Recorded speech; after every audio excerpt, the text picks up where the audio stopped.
नमस्कार, जय हिंद दोस्तों। आज के इस क्लास में हम लोग बिहार डीएलएड इंट्रेंस एग्जाम 2024 के लिए, जैसा कि अभी जो भी कैंडिडेट के एग्जाम आपको नहीं हुआ है उसके लिए मैं आपको बता दूं कि ये जो आपका जितनी भी आपका क्वेश्चंस आपका सिलेक्ट किया गया है ये सभी आपके नए पैटर्न के अकॉर्डिंग आपका किया गया है और जो आपके संभावित क्वेश्चंस आपके हैं इन सभी को आज के इस क्लास में हम लोग कवर करेंगे। देखिए, डीएलएड के अंतर्गत कुछ आपके क्वेश्चन है जो कि बराबर आपका रिपीट हुआ है, जो भी अभी आपके जो रिसेंटली आपके शिफ्ट में आपका एग्जाम आपका कंडक्ट हुआ है, तो इन सभी को इसमें आपको सिलेक्ट किया गया है। जो क्वेश्चन आपके प्रत्येक शिफ्ट में आपका जो है रिपीट किया जा रहा था और इसके अलावा आप देखेंगे तो नए पैटर्न के अकॉर्डिंग सारे क्वेश्चन आपका सिलेक्ट किया गया है जो बिहार डीएलएड के लिए इंपॉर्टेंट आपका है। तो जो कैंडिडेट क्या है कि अभी एग्जाम आपका नहीं हुआ है, आप देने वाले हैं, तो आप सभी लोगों की इस नोट्स को एक बार दोबारा से रिविजन करके आपको जाना है। वीडियो के डिस्क्रिप्शन में टेलीग्राम का लिंक डाला गया है, तो टेलीग्राम से आप सभी लोग ऐड हो जाना। टेलीग्राम पर इसका पीडीएफ आपको भेजा जाएगा, तो वहाँ से आप लोग जो रिवीजन कर लेना। इसके अलावा कई सारे आपका पीडीएफ है टेलीग्राम पर, आपको नोट्स वाला कंप्लीटली आपको मिल जाएगा, तो टेलीग्राम आप लोग जाकर के ज्वाइन करेंगे। तो ये फ्रेंड्स आज के इस क्लास को जो है कवर करते हैं। इसमें हम लोग जो है टॉप 80 क्वेश्चंस को कवर करेंगे जो डीएलएड के लिए काफ़ी ज़्यादा इंपॉर्टेंट है और आज का क्लास जो है आपका कुछ आपका खास होने वाला है। तो दोस्तों आप देखेंगे तो आज का पहला प्रश्न है कि आज़ाद हिंद फौज का गठन कब हुआ, ये आपको वहाँ पर पूछा रहे। तो दोस्तों याद रखना कि आज़ाद हिंद फौज का जो गठन हुआ ये आपके 1942 में हुआ। तो इस प्रकार से ऑप्शन आपका सी करेक्ट हो जाएगा। दोस्तों बात करेंगे भारत छोड़ो आंदोलन कब शुरू हुआ, तो ये भी आपका 1942 में आपका हुआ, तो सी आपका दोस्तों करेक्ट हो जाएगा। अगला प्रश्न आपको नेक्स्ट में दिया गया है कि मुस्लिम लीग की स्थापना कब हुई थी, ये आपको पर पूछा जा रहा है। बराबर आपका रिपीट किया जा रहा है क्वेश्चन, आपको याद रखना है कि मुस्लिम लीग की जो स्थापना हुआ था ये आपका 1906 में हुआ था। ध्यान रखिएगा, मुस्लिम लीग की स्थापना दोस्तों कब हुआ था, 1906 में, ये आपका करेक्ट हो जाएगा। चलिए आगे बढ़ते हैं। अगला क्वेश्चन आपको नेक्स्ट में दिया गया है। प्रश्न में हमारा बोला जा रहा है कि राजा राम मोहन राय ने कहा जा रहा है कि राजा राम मोहन राय के द्वारा आत्मीय सभा की स्थापना कब की गई थी। सबसे पहले तो आपको याद रखना है कि जो आत्मीय सभा की स्थापना किया गया था ये राजा राम मोहन राय के द्वारा किया गया था। दोस्तों बात करेंगे कब किया गया था, तो 1815 में राजा राम मोहन राय के द्वारा आत्मीय सभा की स्थापना किया गया था। चलिए आगे बढ़ते हैं। अगला क्वेश्चन आपको नेक्स्ट में दिया गया है। कहा जा रहा है कि भारतीय संविधान के प्रारूप समिति, जिसे हम लोग कहते हैं ड्राफ्टिंग कमेटी, तो ध्यान रखिएगा भारतीय संविधान के जो है प्रारूप समिति के जो अध्यक्ष बने थे ये कौन बने थे, तो दोस्तों याद रखना ये आपका राइट आंसर हो जाएगा डॉक्टर भीमराव अंबेडकर। साथियों क्वेश्चन पूछा जाता है कि अंबेडकर और गांधी के बीच पुणे पैक्ट पर हस्ताक्षर कब हुआ था, तो ये आपके 1932 में हुआ था। और कौन सा ऐसा व्यक्ति है जो कि तीनों गोलमेज सम्मेलन में भाग लिया था, तो ये डॉक्टर भीमराव अंबेडकर थे, जिन्होंने कि आप देखेंगे तो ये आपका क्या है कि 1930 में, 1931 में, 1932 में जो है इनके द्वारा तीनों गोलमेज सम्मेलन में भाग लिया गया था। तो इतने पॉइंट को यहाँ से आप लोग याद रखेंगे। अगला क्वेश्चन से दोस्तों नेक्स्ट आपको दिया गया है। कहा जा रहा है कि न्यू मूर द्वीप कहाँ पर स्थित है, ये आपको पर पूछा रहा है। देखिए इंपॉर्टेंट रहेगा एग्जाम के लिए आपका, तो साथ ही ये आपके बंगाल की खाड़ी में है, ये आपका करेक्ट हो जाएगा। न्यू मूर द्वीप ये आपके कहाँ पर स्थित है, तो ये बंगाल की खाड़ी में, ये आपका करेक्ट हो जाएगा। अगला क्वेश्चन है दोस्तों नेक्स्ट आपको दिया गया है कि कालीबंगा कहाँ पर स्थित है, ये आपको पर बताना है। गुजरात, राजस्थान, महाराष्ट्र, पंजाब। तो साथियों कालीबंगा की बात करेंगे तो ये आपका राइट आंसर हो जाएगा राजस्थान में। कालीबंगा कहाँ पर है, तो ये आपके राजस्थान में है। दोस्तों याद रखेंगे जो आपका खेतड़ी है जो कि तांबा उत्पादन के लिए प्रसिद्ध है, ये भी आपके राजस्थान में है। रावत भाटा परमाणु संयंत्र राजस्थान में है। तो इन सभी पॉइंट को आपको याद रखना है। चलिए अगला क्वेश्चन की दोस्तों बात करेंगे तो बोला जा रहा है भारत के प्रथम राष्ट्रकवि किसे माना जाता है, ये आपको पर बताना है। बताएंगे आप लोग राइट आंसर क्या हो जाएगा। भारत के प्रथम राष्ट्रकवि किसे माना जाता है, तो दोस्तों आपका राइट आंसर हो जाएगा मैथिली शरण गुप्त को भारत का राष्ट्रकवि माना जाता है, तो सी आपका साथियों करेक्ट हो जाएगा। अगला प्रश्न आपको नेक्स्ट दिया गया है और देखिए इस क्वेश्चन को आप लोग याद रखना है कि भारत के राष्ट्रकवि किसे माना जाता है, तो मैथिली शरण गुप्त को, इसको आप लोग जो है ध्यान रखेंगे। चलिए आगे बढ़ते हैं। अगला क्वेश्चन आपको नेक्स्ट में दिया गया है। कहा जा रहा है कि ब्लड बैंक के नाम से किसे जाना जाता है। साथियों बात करेंगे हम लोग कि ब्लड बैंक के नाम से किसे जाना जाता है, तो देखिए याद रखेंगे आप सभी लोग ब्लड बैंक यानी कि जो आपके तिल्ली या फिर जिसे हम लोग प्लीहा कहते हैं इसी को ब्लड बैंक कहा जाता है। तो आपको ध्यान रखना है ऑप्शन आपका सी करेक्ट हो जाएगा। देखिए जो हमारे बॉडी के अंतर्गत आरबीसी होता है, रेड ब्लड सेल्स होता है, इसका निर्माण जो होता है बोन मेरो में होता है, जिसे हम लोग लाल अस्थि मंजा कहते हैं। इसका जीवन काल 115 से 120 दिन का आपका होता है, पुनः इसकी मृत्यु हो जाती है और ये प्लीहा में चला जाता है। तो जो है पूछा जाता है आरबीसी का कब्र किसे कहा जाता है, तो ये प्लीहा को कहा जाता है, तो सी आपका साथियों करेक्ट हो जाएगा। अगला की बात करेंगे फ्रेंड्स तो बोला जा रहा है हिमालय किस श्रेणी के पर्वतमाला है, ये आपको यहाँ पर पूछा रहा है। फास्ट चलना है आप सभी लोगों को, समय नहीं है तो फास्ट चलेंगे आप सभी लोग और ज़्यादा से ज़्यादा क्वेश्चंस को अटेम्प्ट भी लेंगे। तो दोस्तों बोला जा रहा है कि हिमालय किस पर्वत श्रेणी का पर्वतमाला है। तो दोस्तों याद रखना आप सभी लोग, आपका राइट आंसर हो जाएगा वलित खां, डी आपका राइट हो जाएगा।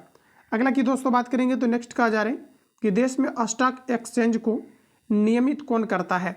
देखिए साथियों, कई बार क्वेश्चन आपका पूछा गया है स्टॉक जो है आपके एक्सचेंज से रिलेटेड आपका, तो ध्यान रखेंगे देश में स्टॉक एक्सचेंज को कौन नियंत्रित करता है।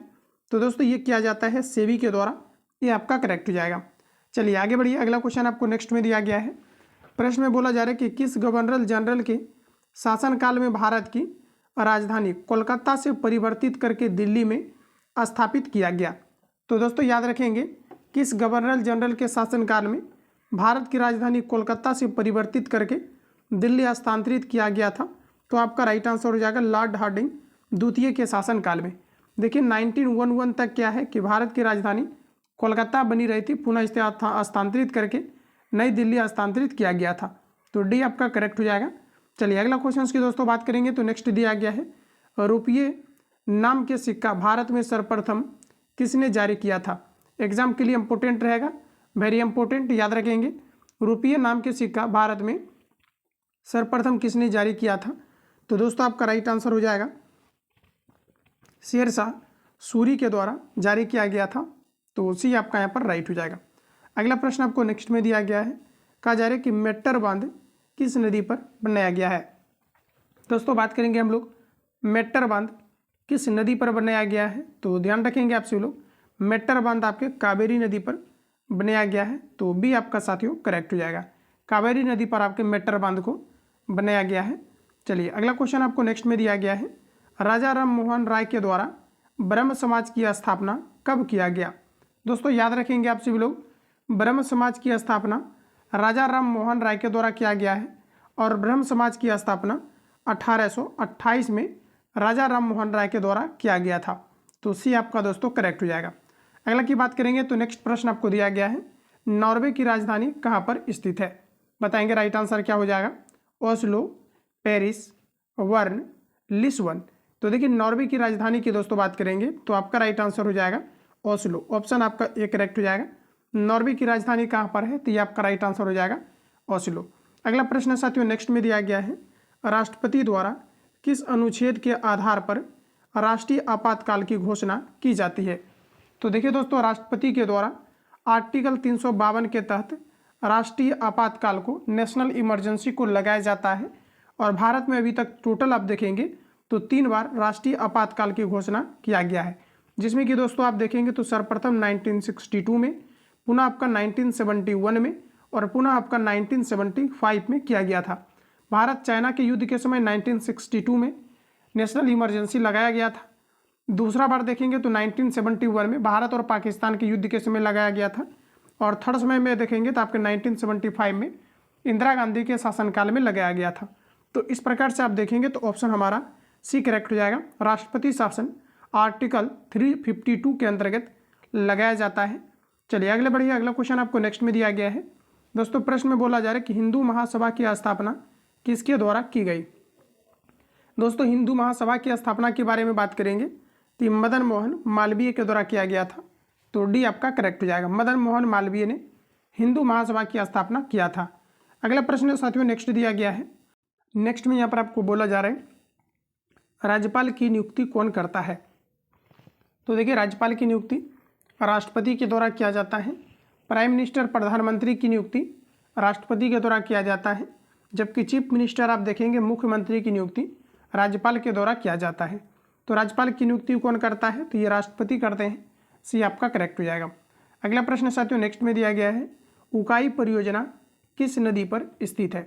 फ्रेंड्स बात करेंगे हम लोग उकाई परियोजना किस नदी पर स्थित है। तो दोस्तों याद रखेंगे उकाई परियोजना ताप्ती नदी पर है। तो बी आपका साथियों करेक्ट हो जाएगा। अगला की फ्रेंड्स बात करेंगे तो कहा जा रहा है कि टीपू सुल्तान ने अपनी राजधानी कहाँ स्थापित किया था। दोस्तों टीपू सुल्तान ने अपनी राजधानी कहाँ स्थापित किया था। तो आपका राइट आंसर हो जाएगा श्रीरंगपट्टनम। ध्यान रखेंगे टीपू सुल्तान ने अपनी राजधानी कहाँ स्थापित किया था। तो दोस्तों आपका राइट आंसर हो जाएगा श्रीरंगपट्टनम, ऑप्शन आपका ए करेक्ट हो जाएगा। अगला की दोस्तों बात करेंगे तो नेक्स्ट प्रश्न आपको दिया गया है, कहा जा रहा है कि सर विलियम जोन्स के द्वारा एशियाटिक सोसाइटी की स्थापना कब की गई। देखिए दोस्तों, एशियाटिक सोसाइटी की स्थापना सर विलियम जोन्स ने किया था।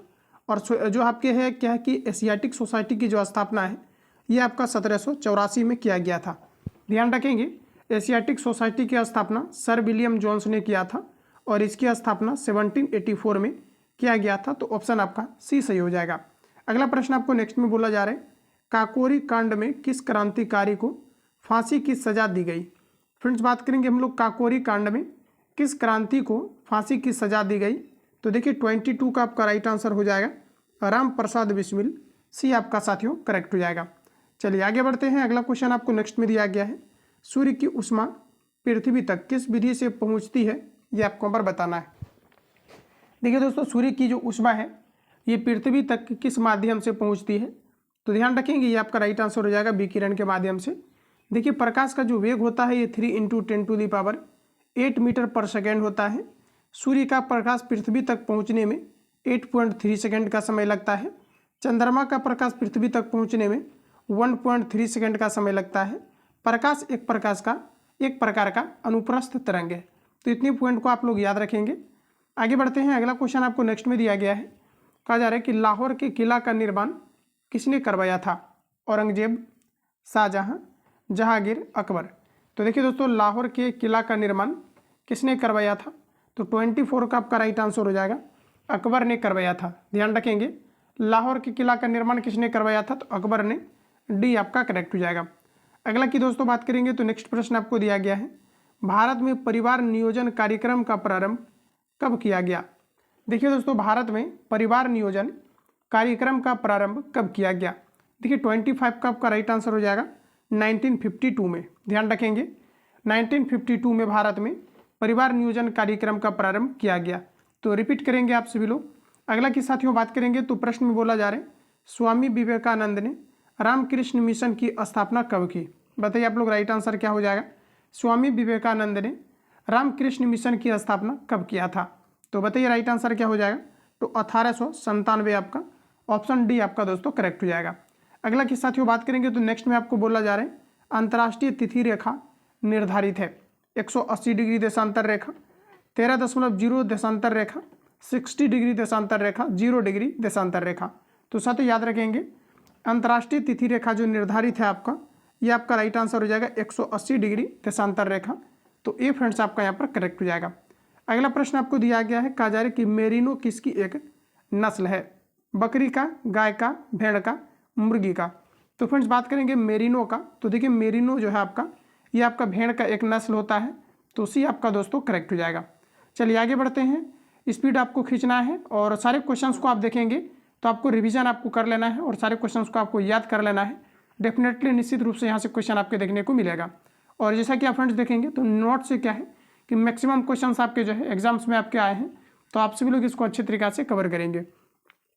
तो साथ ही बोला जा रहा है कि ओजोन परत को सबसे अधिक हानि पहुंचाता है। तो दोस्तों याद रखेंगे, ओजोन परत को CFC के द्वारा यानी क्लोरोफ्लोरोकार्बन के द्वारा सबसे अधिक हानि पहुंचाता है। ऑप्शन आपका एक करेक्ट हो जाएगा। इसके अलावा आप देखेंगे तो फ्रीऑन गैस भी आपके जो है ओजोन परत को जो है हानि पहुंचाता है। तो मुख्य रूप से आपका कार्बन जो है क्लोरोफ्लोरोकार्बन हो जाएगा। अगला की बात करेंगे तो चुंबकीय फ्लक्स का मात्रा क्या है, इंपॉर्टेंट रहेगा एग्जाम के लिए। बताइए आप लोग राइट आंसर क्या हो जाएगा। चुंबकीय फ्लक्स का मात्रा क्या है, तो दोस्तों आपका राइट आंसर हो जाएगा वेबर, डी आपका राइट हो जाएगा। अगला प्रश्न आपको नेक्स्ट में दिया गया है कि यंग बंगाल के संस्थापक कौन थे। बताइए राइट आंसर क्या हो जाएगा। देवेंद्रनाथ टैगोर, रविंद्रनाथ टैगोर, केशव चंद्र सेन, हेनरी डेरेजियो। तो देखिए दोस्तों, यंग बंगाल की स्थापना यानी कि संस्थापक ये कौन थे, तो आपका राइट आंसर हो जाएगा Henry Derozio. Option D correct हो जाएगा। सभी क्वेश्चंस को लगातार रिपीट करेंगे तो ही आपके माइंड में फिट रहेगा और एग्जाम तक आप बिल्कुल जो है बेहतर परफॉर्मेंस करके आएंगे। अगला है कि मनुष्य के शरीर में सबसे छोटी ग्रंथि कौन है, इंपॉर्टेंट रहेगा एग्जाम के लिए। दोस्तों कई बार क्वेश्चन पूछा जाता है कि मास्टर ग्रंथि के रूप में किसे जाना जाता है। तो देखिए मास्टर ग्रंथि के रूप में पीयूष यानी कि पिट्यूटरी ग्लैंड को जाना जाता है और पिट्यूटरी ग्लैंड को ही जो है मास्टर ग्रंथि या फिर जो है सबसे छोटी ग्रंथि कही जाती है। ऑप्शन आपका सी करेक्ट हो जाएगा। अगला प्रश्न की दोस्तों बात करेंगे तो प्रश्न में बोला जा रहा है कि पृथ्वी के कितने प्रतिशत क्षेत्र पर जल है, ये आपको नंबर बताना है। बताएंगे राइट आंसर आपका क्या हो जाएगा। पृथ्वी के कितने प्रतिशत क्षेत्र पर जल है? तो राइट आंसर आपका हो जाएगा 71%। साथियों कम समय में ज़्यादा से ज़्यादा आपको क्वेश्चंस को कवर करना है तो सी आपका फ्रेंड्स करेक्ट हो जाएगा। अगला की बात करेंगे तो कहा जा रहा है कि तस्मोमा ज्योतिर्गमय कहाँ से ली गई है? देखिए तस्मोमा ज्योतिर्गमय जो ये आप देख रहे हैं सेंटेंस आपका, ये कहाँ से संकलित है, कहाँ से आपके उठाए गए हैं? तो दोस्तों आपका राइट आंसर हो जाएगा ऋग्वेद से, सी आपका करेक्ट हो जाएगा। चलिए आगे बढ़ते हैं। अगला क्वेश्चन आपको दिया गया है राष्ट्र रोग का संबंध किस फसल से है, ये आपको नंबर बताना है। साथियों बात करेंगे हम लोग राष्ट्र रोग के बारे में, तो राष्ट्र रोग का आपका संबंध है गेहूं से, ध्यान रखेंगे। और पूछा जाता है कि जो आपके खैरा रोग होता है, ये पूछा जाता है खैरा रोग आपका किससे संबंधित होता है? तो फ्रेंड्स याद रखेंगे ये आपका जो है धान से संबंधित होता है, जबकि हम बात करेंगे राष्ट्र रोग का संबंध किससे है, तो ये आपका गेहूँ से, डी आपका फ्रेंड्स करेक्ट हो जाएगा। अगला प्रश्न आपको नेक्स्ट में दिया गया है डायलिसिस पर किसे रखा जाता है? देखिए जब रेयर केस में क्या होता है कि किडनी खराब हो जाता है या काम करना बंद कर देता है, तो वैसे केस में क्या है डायलिसिस किया जाता है, जो कि आप देखेंगे तो यहाँ पर आप बोला जा रहा है कि किडनी रोगी, तो ये बिल्कुल आपका करेक्ट हो जाएगा। जब भी कभी किडनी काम करना बंद कर देता है तो उसकी जगह पर डायलिसिस नामक मशीन लगाया जाता है, इस प्रक्रिया को डायलिजर कहा जाता है, ये आपका करेक्ट हो जाएगा। अगला की दोस्तों बात करेंगे तो नेक्स्ट में दिया गया है तत्वबोधिनी सभा की स्थापना देवेंद्र नाथ टैगोर के द्वारा कब किया गया? सबसे पहले आप याद रखेंगे तत्वबोधिनी समाज की जो स्थापना, तत्वबोधिनी सभा की जो स्थापना है ये देवेंद्र नाथ टैगोर ने किया है, और ध्यान रखना कि इसकी जो स्थापना है 1839 में किया गया है। दोस्तों बार बार रिपीट करना आप सभी लोग, तत्वबोधिनी सभा की स्थापना देवेंद्र नाथ टैगोर ने 1839 को किया था, डी आपका करेक्ट हो जाएगा। अगला प्रश्न दोस्तों नेक्स्ट में दिया गया है आर्य समाज की स्थापना स्वामी दयानंद सरस्वती द्वारा कब की गई? दोस्तों बात करेंगे आर्य समाज की स्थापना स्वामी दयानंद सरस्वती ने किया था, और आर्य समाज की स्थापना 1875 में किया गया था, सी आपका दोस्तों करेक्ट हो जाएगा। इंपोर्टेंट रहेगा एग्जाम के लिए, रिपीटेड क्वेश्चन है, याद रखेंगे। आर्य समाज की स्थापना स्वामी दयानंद सरस्वती ने किया था और इसकी स्थापना 1875 में किया गया था, सी आपका करेक्ट हो जाएगा। अगला की साथियों बात करेंगे तो ओजोन परत की मोटाई मापने वाली इकाई है। देखिए फ्रेंड्स याद रखेंगे ओजोन परत की जो इकाई होती है यानी मोटाई होती है, इसे डॉप्सन में मापा जाता है, ये आपका करेक्ट हो जाएगा, इंपोर्टेंट है। चलिए आगे बढ़ते हैं। अगला क्वेश्चन आपको नेक्स्ट में दिया गया है साथियों तत्वबोधिनी सभा के संस्थापक कौन है? जस्ट अभी मैंने आपको कवर कराया था तत्वबोधिनी समाज की सभा की जो स्थापना है साथियों, ये किया गया है आपके देवेंद्र नाथ टैगोर के द्वारा, तो ये आपका साथियों करेक्ट हो जाएगा। तत्वबोधिनी सभा की स्थापना किसने किया था? तो देवेंद्र नाथ टैगोर, ये आपका करेक्ट हो जाएगा। अगला की बात करेंगे तो फ्रेंड्स यहाँ से आपका जो है नेक्स्ट आपका सेशन आपका कंटिन्यू होगा, तो आइए हम लोग इसको कवर करते हैं। तो यहाँ से आपका जो है पहला प्रश्न आपको दिया गया है जिम कॉर्बेट राष्ट्रीय उद्यान किस राज्य में है, ये आपको नंबर बताना है। फ्रेंड्स बात करेंगे हम लोग जिम कॉर्बेट राष्ट्रीय उद्यान, ये कहाँ पर है? जिम कॉर्बेट राष्ट्रीय उद्यान ये आपको उत्तराखंड में है, जबकि आप देखेंगे दोस्तों इसकी स्थापना 1936 में हुआ था और ये भारत का पहला राष्ट्रीय उद्यान है। तो जिम कॉर्बेट नेशनल पार्क किस राज्य में है? तो उत्तराखंड में, सी आपका दोस्तों करेक्ट हो जाएगा। अगला प्रश्न आपको नेक्स्ट में दिया गया है कहा जा रहा है कि प्राचीन भारत का महान विधि निर्माता कौन है, ये आपको नंबर बताना है। प्राचीन भारत का महान विधि निर्माता पाणिनि, ऑप्शन आपका बी करेक्ट हो जाएगा। पाणिनि फ्रेंड्स आपके महान भारत का विधि निर्माता है, बी आपका करेक्ट हो जाएगा। अगला प्रश्न आपको नेक्स्ट में दिया गया है कहा जा रहा है कि नर्मदा नदी का उद्गम स्थल कहाँ पर है? इंपोर्टेंट है, बताइए राइट आंसर क्या हो जाएगा। नर्मदा नदी का उद्गम स्थल कहाँ है? तो साथियों आपका राइट आंसर हो जाएगा अमरकंटक की पहाड़ी, ऑप्शन आपका जो है बी करेक्ट हो जाएगा। नर्मदा नदी का उद्गम स्थल अमरकंटक की पहाड़ी से होता है। जो कैंडिडेट बिहार पुलिस कांस्टेबल या बीएसएससी का तैयारी कर रहे हैं तो आपको डेली बेसिस पर क्लास आपका शुरू कर दिया गया है, और जो है हम लोग बिहार जिस प्रकार से बिहार डीएलएड को जो है बेहतरीन तरीक़ा से जो है तैयारी करवाएं, उसी तरह से आपका बिहार पुलिस कांस्टेबल का चलेगा। तो जो नए कैंडिडेट हैं आप सभी लोग प्ले लिस्ट जा करके जो है जो जितनी भी अभी नोट्स आपका जो है 2 से 3 नोट्स आपका प्रोवाइड कर दिया गया है, तो आप सभी लोग जा करके क्लास में विजिट करेंगे, क्लास को अटेम्प्ट लेंगे, बेहतरीन तरीक़ा से क्वेश्चन जो है आपको सिलेक्ट करके प्रोवाइड किया जा रहा है। तो आप सभी लोग बिहार पुलिस कांस्टेबल का जो कैंडिडेट है आप सभी लोग डेली बेसिस पर क्लास को अटेम्प्ट लेंगे।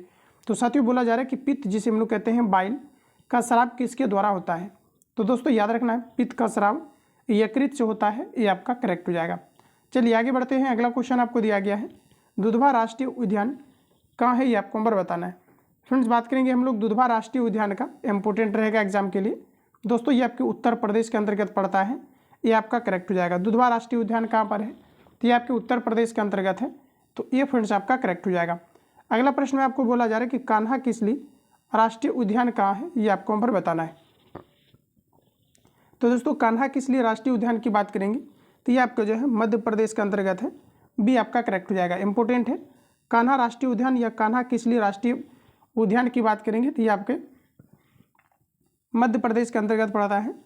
अगला साथियों नेक्स्ट आपको दिया गया है कि कावेरी नदी का उद्गम स्थल है, बताइए आप लोग राइट आंसर क्या हो जाएगा।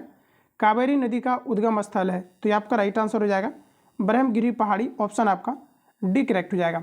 अगला प्रश्न साथियों कहा जा रहा है कि प्राचीन संख्या दर्शन के रचनाकार कौन थे, भरत मुनि, कपिल मुनि, वशिष्ठ मुनि, गौतम मुनि। देखिए साथियों बात करेंगे हम लोग प्राचीन संख्या दर्शन के रचनाकार कौन है, ये आपको यहाँ पर बताना है। तो दोस्तों आपका राइट आंसर हो जाएगा कपिल मुनि, ऑप्शन बी आपका राइट हो जाएगा। चलिए आगे बढ़ते हैं। अगला क्वेश्चन आपको नेक्स्ट में दिया गया है, कहा जा रहा है कि पृथ्वी की अपेक्षा चंद्रमा का द्रव्यमान कितना है, ये आपको यहाँ पर पूछा है। दोस्तों याद रखेंगे पृथ्वी की अपेक्षा चंद्रमा का द्रव्यमान 1/81 गुना है, तो डी आपका दोस्तों करेक्ट हो जाएगा। अगला की बात करेंगे तो नेक्स्ट हमारा दिया गया है पृथ्वी का औसत तापमान कितना होता है, ये आपको हमारा बताना है। साथियों याद रखेंगे आप सभी लोग पृथ्वी का औसत तापमान 15 डिग्री सेल्सियस होता है, तो ऑप्शन हमारा जो है सी करेक्ट हो जाएगा। 15 डिग्री सेल्सियस पृथ्वी का औसत तापमान होता है। अगला प्रश्न आपको नेक्स्ट में दिया गया है, कौन सी ग्रंथि रक्तचाप को नियंत्रित करता है। साथियों कई बार ये क्वेश्चन आपका पूछा गया है, रक्तचाप किनके द्वारा नियंत्रित किया जाता है। देखिए जो हमारा रक्तचाप होता है, ब्लड प्रेशर होता है 80 से 120 आपका जो है mm आपका Hg होता है। तो देखिए इसको जो कंट्रोल करता है मुख्य रूप से आपका एड्रिनल ग्लैंड के द्वारा किया जाता है। ऑप्शन के अकॉर्डिंग आप देखेंगे दोस्तों तो आपका राइट आंसर हो जाएगा एड्रिनल ग्रंथि, बी आपका करेक्ट हो जाएगा। अगला प्रश्न आपको दिया गया है, गिर राष्ट्रीय उद्यान किस राज्य में स्थित है। क्वेश्चंस आपके साथियों सभी सिलेक्टिव दिया गया है, हालांकि क्वेश्चंस को देख करके आपको पता जो है चल रहा होगा कि किस तरह से क्वेश्चंस को सिलेक्ट किया गया है। तो फ्रेंड्स देखेंगे तो गिर राष्ट्रीय उद्यान ये किस राज्य में स्थित है। फ्रेंड्स बात करेंगे हम लोग गिर राष्ट्रीय उद्यान का, तो ये आपके गुजरात में है, ध्यान रखेंगे डी आपका दोस्तों करेक्ट हो जाएगा। अगला प्रश्न आपको नेक्स्ट में दिया गया है, श्वेत रक्त कणिकाओं का निर्माण कहाँ होता है, ये आपको नंबर बताना है। तो बताइए आप लोग राइट आंसर क्या हो जाएगा। श्वेत रक्त कणिकाओं का निर्माण कहाँ होता है, ये आपको नंबर पूछा जा रहा है। तो देखिए दोस्तों आपका राइट आंसर हो जाएगा अस्थि मंजा में, लिम्फो नोड में, प्लीहा में। देखिए WBC की अगर हम बात करेंगे वाइट ब्लड सेल्स का, तो इसका जीवन काल 1 से 4 दिन का होता है और ये हमारे बॉडी का सेना कहलाता है। इसका निर्माण दोस्तों लाल अस्थि मंजा में भी हो सकता है, लिम्फो नोड में भी होता है, प्लीहा में भी होता है, तो इनमें से सभी आपका करेक्ट हो जाएगा। जबकि फ्रेंड्स बात करेंगे हम लोग RBC के बारे में, रेड ब्लड सेल्स के बारे में, तो इसका निर्माण जो है आपका केवल बोन मेरो यानी कि लाल अस्थि मंजा में ही आपका होता है। तो इतने पॉइंट को यहाँ से याद रखेंगे। अगला साथियों दिया गया है कि भारत की सबसे चौड़ी नदी कौन है। दोस्तों बताइए आप लोग राइट आंसर क्या हो जाएगा। भारत की सबसे चौड़ी नदी कौन सी है, तो दोस्तों आपका राइट आंसर हो जाएगा ब्रह्मपुत्र, सी आपका करेक्ट हो जाएगा। चलिए आगे बढ़ते हैं। अगला क्वेश्चन आपको दिया गया है, इंसुलिन हार्मोन का कार्य है, बताइए आप लोग राइट आंसर क्या हो जाएगा। इंसुलिन हार्मोन का कार्य क्या है। तो देखिए दोस्तों आपका राइट आंसर हो जाएगा कि रक्त में ग्लूकोज की मात्रा को नियंत्रित करता है। देखिए इंसुलिन का अल्पस्रावन के कारण से मधुमेह नामक बीमारी होती है जिसे हम लोग डायबिटीज कहते हैं। इंसुलिन का जो स्राव होता है ये अग्नाशय में होता है, जो हमारे बॉडी की दूसरी सबसे बड़ी ग्रंथि है। आगे बढ़ते हैं। अगला क्वेश्चन आपको दिया गया है, कहा जा रहा है कि किस रेखा पर दिन रात बराबर होता है, ये आपको बार पूछा रहा है। दोस्तों याद रखना किस रेखा पर दिन रात बराबर होता है, तो ये आपका राइट आंसर हो जाएगा साथियों विषुवत रेखा पर, डी आपका करेक्ट हो जाएगा। चलिए आगे बढ़ते हैं। अगला क्वेश्चन दिया गया है, कहा जा रहा है कि मदर टेरेसा विश्वविद्यालय कहाँ पर स्थित है। देखिए दोस्तों मदर टेरेसा विश्वविद्यालय कहाँ पर स्थित है, ये आपको पूछा रहा है। तो दोस्तों आपका राइट आंसर हो जाएगा तमिलनाडु में, सी आपका करेक्ट हो जाएगा। मदर टेरेसा विश्वविद्यालय कहाँ पर स्थित है, तो तमिलनाडु में, सी आपका करेक्ट हो जाएगा। अगला प्रश्न साथियों नेक्स्ट में दिया गया है, कहा जा रहा है कि सत्य फल जिसे हम लोग कहते हैं ट्रू फ्रूट का निर्माण किससे होता है, बताइए राइट आंसर क्या हो जाएगा। तो दोस्तों याद रखेंगे जब भी कभी क्वेश्चन आपका पूछा जाता है सत्य फल का निर्माण कहाँ से होता है, तो याद रखेंगे आप सभी लोग ये अंडाशय से होता है। जबकि औसत फल की बात करेंगे तो ये आपके अंडाशय से भी होता है, बीजांड से भी होता है, और जितने भी आपको ऑप्शन रहता है ये सभी से आपके होते हैं। और चूँकि ऑप्शन में वही चीज़ आपको डाला हुआ रहता है ऑप्शन ए करेक्ट हो जाएगा। रिपीटेड है तो आप सभी लोग इसको ध्यान रखेंगे। अगला प्रश्न आपको दिया गया है, औसत फल का निर्माण किससे होता है? तो क्वेश्चन आप देख पाएंगे आ गया है, तो अंडाशय, जयांग, पुंकेसर, ये सभी आपका राइट आंसर हो जाएगा, यानी कि डी आपका दोस्तों करेक्ट हो जाएगा। अगला की बात करेंगे तो नेक्स्ट में आपको बोला जा रहा है, हुंगडू जलप्रपात किस नदी पर स्थित है? दामोदर, महानदी, स्वर्ण रेखा, नर्मदा। तो देखिए ध्यान रखेंगे, हुंगडू जलप्रपात ये किस नदी पर आपके स्थित है? तो देखिए 20 का आपका राइट आंसर हो जाएगा नर्मदा, डी दोस्तों करेक्ट हो जाएगा। देखिए बंगाल का शोक नदी किसे कहा जाता है? तो ये दामोदर को कहा जाता है। बिहार का शोक नदी किसे कहा जाता है? तो ये आपका कोसी नदी को कहा जाता है। ध्यान रखेंगे, बिहार का शोक नदी किसे कहा जाता है? तो ये आपके कोसी नदी को कहा जाता है। तो इतने फैक्ट को ध्यान रखेंगे।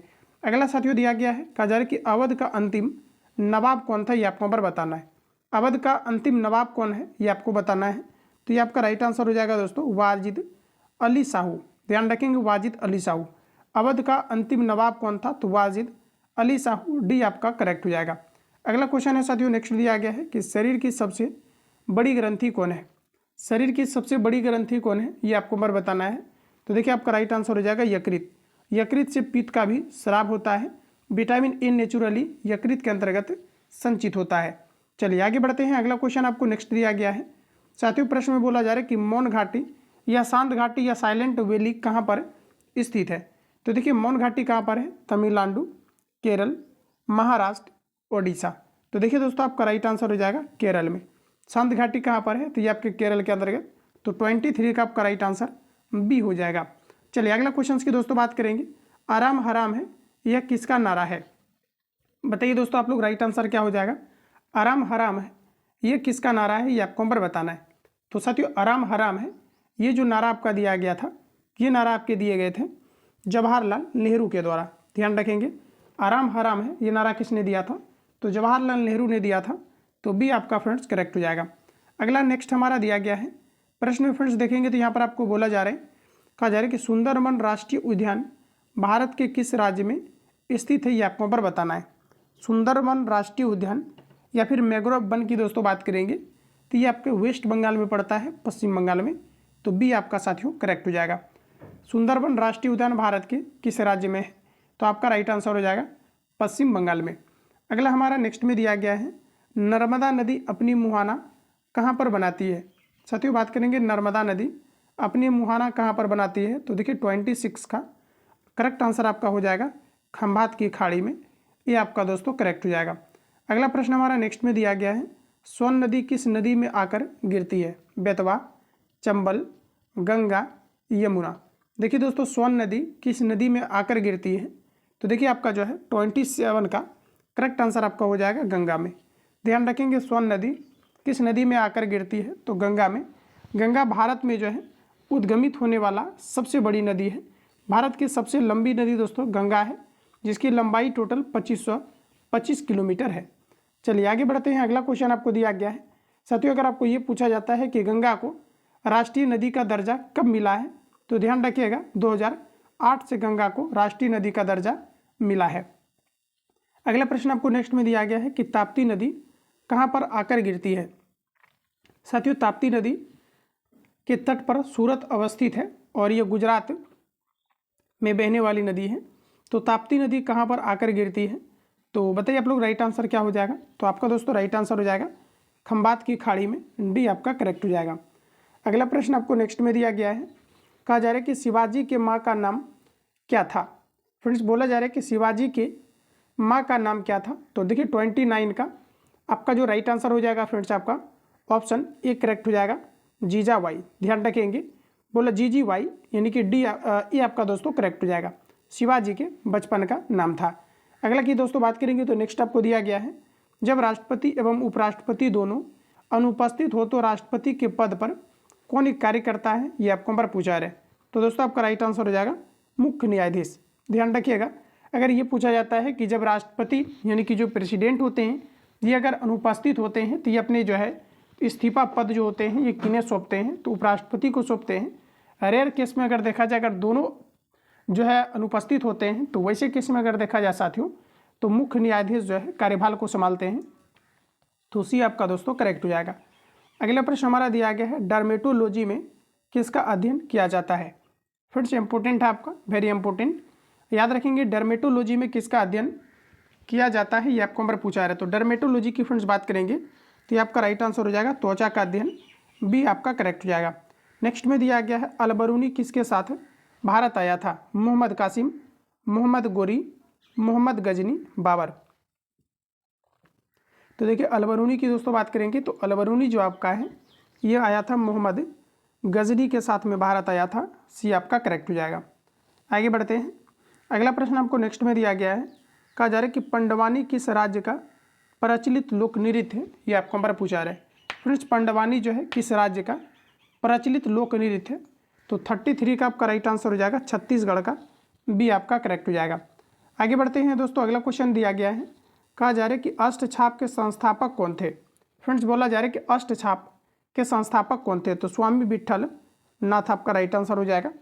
अष्टछाप के संस्थापक कौन थे, तो दोस्तों आपका राइट आंसर हो जाएगा स्वामी विट्ठल नाथ, डी आपका दोस्तों करेक्ट हो जाएगा। नेक्स्ट प्रश्न आपको दिया गया है, केवलादेव घना पक्षी विहार कहाँ स्थित है, बताइए राइट आंसर क्या हो जाएगा, गुजरात, राजस्थान, जम्मू कश्मीर, केरल।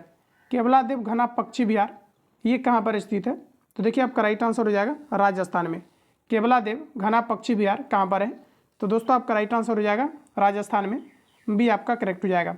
नेक्स्ट में दिया गया है, बोला जा रहा है कि नल सरोवर पक्षी अभ्यारण्य कहाँ पर स्थित है, गुजरात, महाराष्ट्र, राजस्थान, आंध्र प्रदेश। तो देखिए साथियों जो आपके नल सरोवर पक्षी विहार अभ्यारण्य ये आपके कहाँ पर है, तो देखिए 36 का आपका राइट आंसर हो जाएगा गुजरात में, ये आपका साथियों करेक्ट हो जाएगा।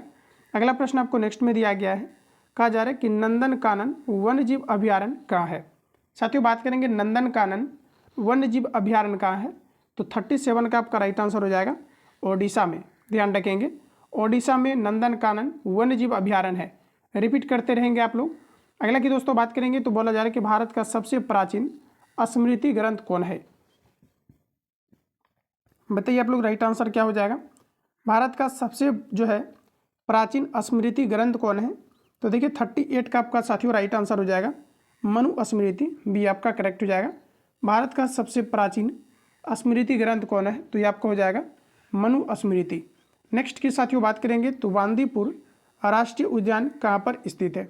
साथियों बांदीपुर राष्ट्रीय उद्यान ये कहाँ पर स्थित है, 39 का आंसर बताएंगे। बांदीपुर राष्ट्रीय उद्यान कहाँ पर है, तो दोस्तों आपका राइट आंसर हो जाएगा कर्नाटक में है। कहाँ पर आपका है, तो ये आपके कर्नाटक में है बांदीपुर राष्ट्रीय उद्यान, तो डी आपका साथियों करेक्ट हो जाएगा। अगला प्रश्न आपको नेक्स्ट में दिया गया है, झेलम नदी का उद्गम स्थल कहाँ पर स्थित है। सभी क्वेश्चंस आपके लिए इंपॉर्टेंट है, तो आप सब लोग इसको रिवीजन कर लेना पुनः एक बार। तो दोस्तों दिया गया है कि झेलम नदी का उद्गम स्थल कहाँ पर स्थित है, तो देखिए 40 का आपका राइट आंसर हो जाएगा शेषनाग झील, ये आपका साथियों करेक्ट हो जाएगा। झेलम नदी का उद्गम स्थल कहाँ पर है, तो दोस्तों आपका राइट आंसर हो जाएगा शेषनाग झील, ये आपका करेक्ट हो जाएगा।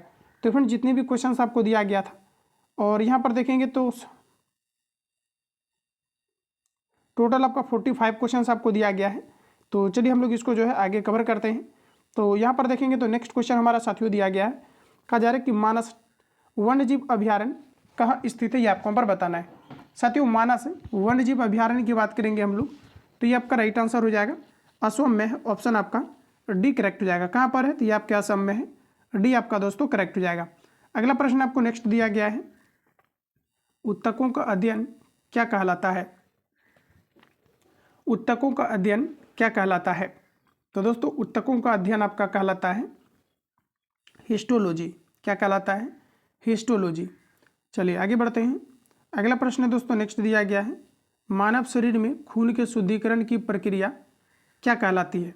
तो अभी देखिए जस्ट आपने पढ़ा पहला सेशन में कि जो है डायलिसिस जो किया जाता है जब किडनी काम करना बंद कर देता है तो उसी में खून को शुद्धिकरण किया जाता है, तो ये आपका राइट आंसर हो जाएगा दोस्तों डायलिसिस, ये आपका करेक्ट हो जाएगा। अगला प्रश्न की बात करेंगे तो नेपोलियन बोनापार्ट किस देश का निवासी था। दोस्तों नेपोलियन बोनापार्ट किस देश का निवासी था, 44 का आपका फ्रेंड्स राइट आंसर हो जाएगा फ्रांस, सी आपका करेक्ट हो जाएगा। नेपोलियन बोनापार्ट किस देश का निवासी था, तो फ्रांस, ऑप्शन सी करेक्ट हो जाएगा। अगला प्रश्न साथियों नेक्स्ट दिया गया है, यामा के लेखक कौन है। जो यामा आपके हैं पुस्तक ये किनके द्वारा प्रिपेयर्ड किया गया है, तो देखिए आपका राइट आंसर हो जाएगा फ्रेंड्स आपका महादेवी वर्मा के द्वारा, ये आपका करेक्ट हो जाएगा। तो फ्रेंड जितने भी आपका इस क्लास में देखेंगे तो 80 प्लस आपके, यानी कि आप टोटल देखेंगे 85 क्वेश्चन आपको मैंने कवर करा दिया है, जो आपके बिहार डीएलएड के एग्जाम पॉइंट ऑफ व्यू से इंपॉर्टेंट है। तो अच्छे तरीके से इसको आप सभी लोग एक बार रिवीजन कर लेना, और यहाँ से निश्चित रूप से आपके क्वेश्चन देखने को मिलेगा। और जितने भी आप देखेंगे तो नोट्स मैंने टॉप लेवल के क्वेश्चंस को कराया है, इसको आप सभी लोग कंटिन्यू रिवीजन करते रहें, जो आपके आने वाले एग्जाम है आपका 30 तारीख तक। बाकी किसी प्रकार का डाउट या संशय हो तो आप कमेंट बॉक्स में अपना फीडबैक देंगे। जो लोग चैनल पर पहली बार विजिट किए हैं, चैनल को सब्सक्राइब करके बेल आइकन को प्रेस कर लेना, क्योंकि जब क्लास अपलोड हो तो नोटिफिकेशन आपको टाइम टू टाइम मिलते रहे। मिलते हैं नेक्स्ट सेशन में, तब तक के लिए जय हिंद, बेस्ट ऑफ लक।